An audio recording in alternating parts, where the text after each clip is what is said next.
Let me start with a question I hear all the time in my clinic, but almost never in a clear, confident voice. What actually happens to your body if you ejaculate every single day? Not just once in a while, not occasionally, but day after day, year after year. Does it help you stay healthy? Does it quietly drain your energy? Does it protect your prostate or irritate it? Does it affect your hormones, your mood, your motivation? If you're a man over 60 and you've wondered about this, even privately, I want you to know something right away. You are not strange, weak, or inappropriate for asking. You're human and you deserve honest answers.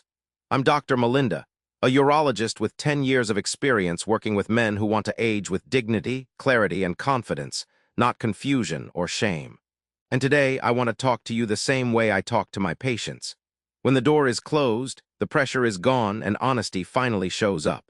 Not as a lecture, not as a warning, but as a conversation between two adults who respect the body and the years it's carried us through. Because here's the problem.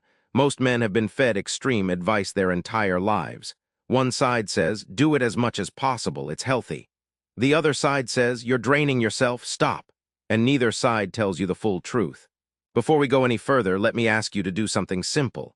If you appreciate honest conversations like this, tap the like button. It helps more men find this video. Drop a comment telling me where you're watching from. I truly enjoy reading them. And if you haven't subscribed yet, hit subscribe because this channel exists for conversations most doctors never have time to finish. All right, take a breath. Let's talk about what daily ejaculation really does to the male body. Let's clear the fog first. You've probably heard at least one of these statements in your life. Daily ejaculation lowers testosterone. It weakens men as they age. It's bad for your prostate. If you stop, things stop working. Real men shouldn't need it after a certain age. Here's the truth, and I want you to listen carefully. Daily ejaculation is neither automatically good nor automatically harmful. What matters is how your body responds physically, emotionally, and hormonally.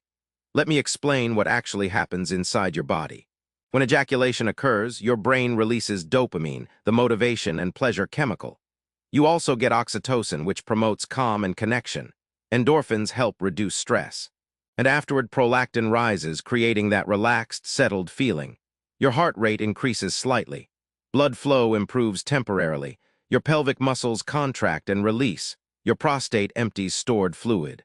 All of this is normal. All of this can be healthy. In fact, for many men, regular sexual activity can support circulation, reduce stress, help sleep, and maintain prostate function. And this is where age matters. Recovery changes as we get older. After 60, testosterone levels are naturally lower. Muscle recovery slows. The nervous system becomes more sensitive. Energy reserves take longer to refill.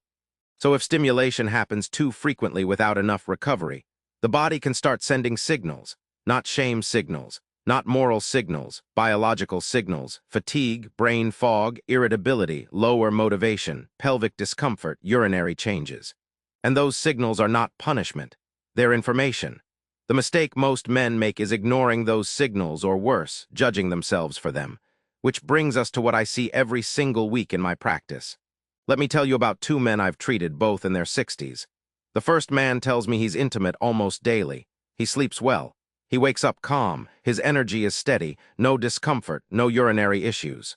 For him, daily activity isn't a problem at all. The second man tells me the same frequency, but a very different story. He feels drained afterward. Less motivation, pelvic tightness, more nighttime urination, same habit, different outcome. So I asked the most important question I know how to ask. How do you feel afterward? Not immediately, but later. That's where the truth always shows up. There is no universal rule, no magic number, no moral line. There is only feedback. And when men learn to listen, not judge, everything changes. So let me walk you through the 5 most common habits and mistakes I see in men over 60 when it comes to daily ejaculation. And stay with me because the final one has nothing to do with biology and everything to do with dignity. Mistake number 5, confusing habit with desire. This one is subtle. True desire comes from the body, hormones, connection, emotional readiness.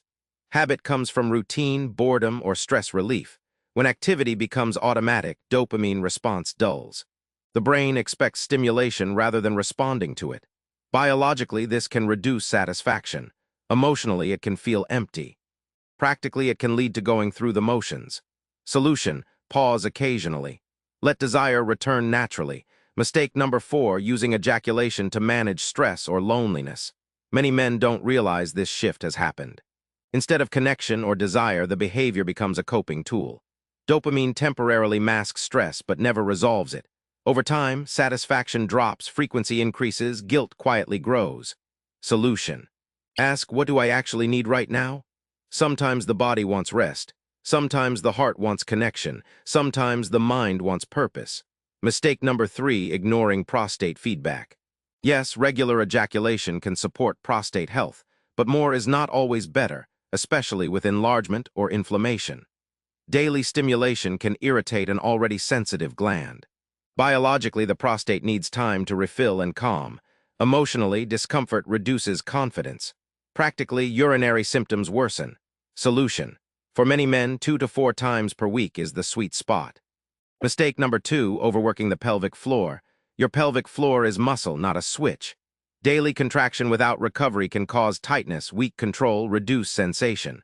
Solution. Rest days plus gentle strengthening.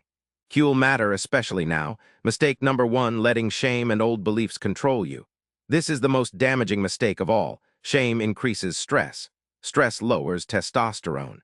Lower testosterone affects mood, energy, and desire. There is nothing wrong with desire at any age. Health is alignment, not punishment. Your simple action plan: track how you feel afterward, adjust frequency, don't eliminate pleasure. Support recovery with sleep, hydration, nutrition. Strengthen pelvic floor gently. Release shame. It harms more than any habit. I want to say this clearly, and I want you to hear it without judgment. If you felt confused, if you've worried something was wrong with you, if you felt embarrassed even thinking about this, you are not broken. You are not weak. You are aging and adapting.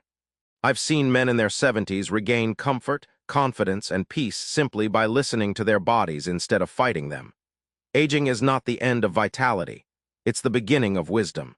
Small changes create more energy, better sleep, clearer thinking, stronger confidence, and you deserve every bit of that.